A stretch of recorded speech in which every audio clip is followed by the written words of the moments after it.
Good evening, everyone. We wait a few minutes to let a few more people join, and then I will get started. I hope some of you brought some video if you wanted to share your screens. I've enabled that option. And then if you have any questions and have a header that you want me to get a look at and talk about what I might see, that would be great. And otherwise, I have a lot of examples to put up for you guys that we'll be discussing and going over some pretty common things that I see with header errors and some of the corrections. And one of the things that I saw today online was it speaks right to what I want to talk about in respect to sometimes misidentifying things that are happening with headers, and then sort of saying, okay, well, this is the reason that happened, and if you do this, then this will happen. And that sometimes we misidentify some of these things. In this particular swing, I don't exactly love the swing. I don't love the mechanics, but what the poster put up wasn't actually what was happening. And we'll go over that and why that's happening. Can you hear me? Yes, I can. Jim Konigsberger, how are you? Thank you. Hey, Jim. How are you? Good to see you again. One of your times during this, because we're all going through it, I just went through it today.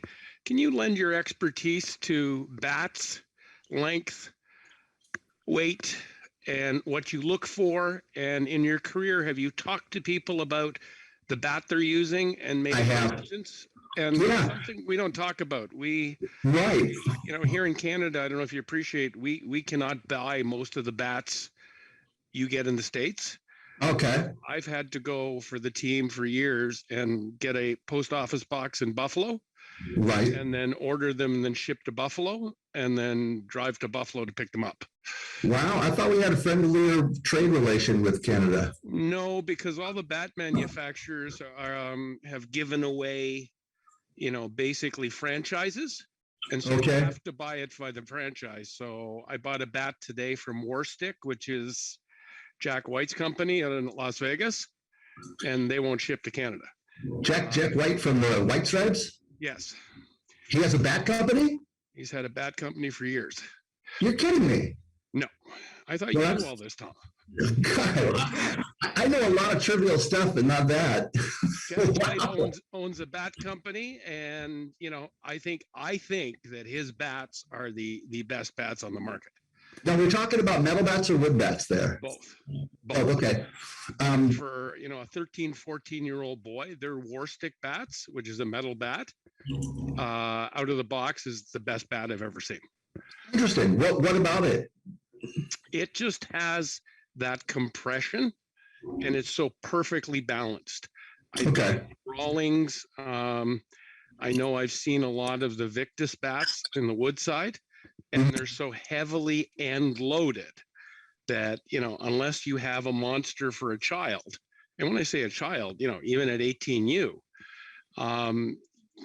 what you talked about last week or the week before, you're almost making them drop their hands because the inertia of the bat is pulling their hands down. It's so end weighted.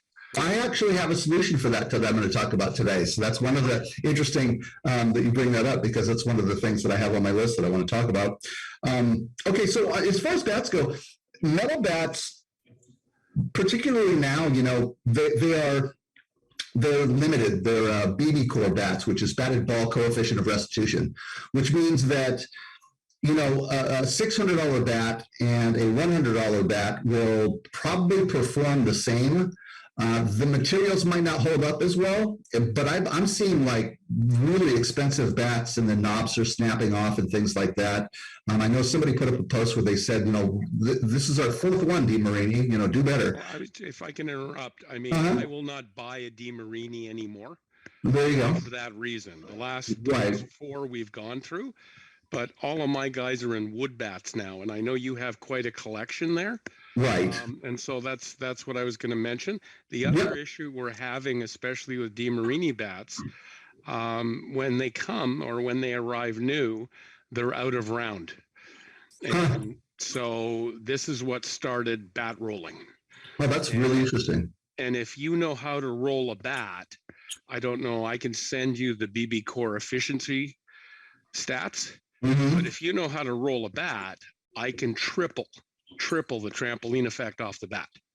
You know, that's something that gets brought up a lot is rolling. What they used to do is cryogize. You remember that when they used to do that? Yep. Yeah, and what that would do is just harden the metal a lot, and so it had a much more trampoline effect. This is prior to BB core, and that got outlawed. But it was, you know, it's really hard to know. Anybody who's played against somebody who used a titanium bat knows, wow. There were guys that were like okay hitters that if they used a titanium bat as a third baseman, I was actually scared. Well, as soon as you go to a tournament, as soon as you see a team and everybody's using the same bat, you Right. know what's going on. Right, I mean, exactly. If only 2 bats in the entire game, guys, we know what's happening here. We want to see them. Right. Somebody spent the extra $6 to get the bat juiced. Okay, so I'll go to the wood bats. As far as, you know, loading and things like that, you know, it's hard to determine what the right size, length, weight is for a player because it's really based on their own strength, what they feel comfortable, you know, turning. I don't know how anybody would feel comfortable with like a 40+ ounce bat because, you know, but there are guys that use it. So I don't know. It really has a more of a feel thing. For me, and I think I brought it up before, I talk about more about the barrel size and how, you know, if I were a metal bat manufacturer, I'd sell a lot more barrels that look about the circumference of a softball bat because we're talking about, you know, meeting a bat obtusely with the ball. It's pretty much always going to happen. You're not often going to meet perfectly in the middle and perfectly in the middle. And so there's going to be some tangential collision going on there.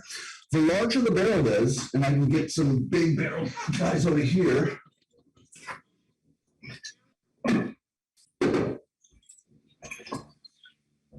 And I'll get a small barrel over here. The bigger the barrel is, the more apt you are to meet it flushly because you're going to catch more of the ball with the bat, right? And then if we use a smaller barrel here, which is about 2.5 inches, then we have the ball is actually a little bit bigger than the barrel, whereas the barrel and the ball are the same size in the bat that I just showed you. You have more of an opportunity to hit home runs. And it was interesting because guys like Griffey Jr. would use C271s, and partly it had to do, or probably primarily it had to do with the way the bat felt. It just felt good to him, and, you know, the ball jumped off the bat nicely. But a lot of that has to do with, you know, home run hitters using smaller barrels, meaning they'll miss the ball a little bit more and get a little more loft on the ball. And so you can create a little more lift without having an artificial lift to your swing path, if that makes sense. So it's really like when I was working with Jeff Cirillo, he came out and he was using, actually, that's where I got these. This is Jeremy and Jason Giambi models. I have the G174, G175s, which is my favorite bat in the world because they have a P72 really tiny handle and they have a small barrel. And I love these. I said, Jeff, what are you using that for? You're a single doubles guy. Why are you using such a small barrel? He said, oh, it feels good. I said, yeah, but it doesn't suit the type of hitter you are. And so I put a larger barrel bat in his hands, and he ended up using that for the rest of the time he was playing.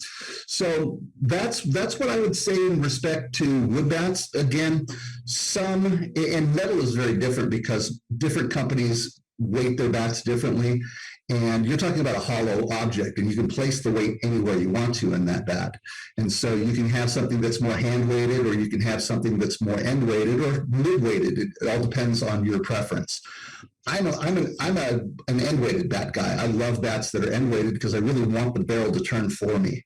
And so the more it was balanced, the more it was a little more center-weighted, the more I felt like I was doing the turning. I would get more involved with the bat, where this is going to be some of the drill work that we'll talk about today also, is I wanted to be a lot less controlled over that barrel, or even have the impetus to be controlling over the barrel or the bat and the turn and things like that. So that's I hope that answered your question. I'm not sure. I can't say much in respect to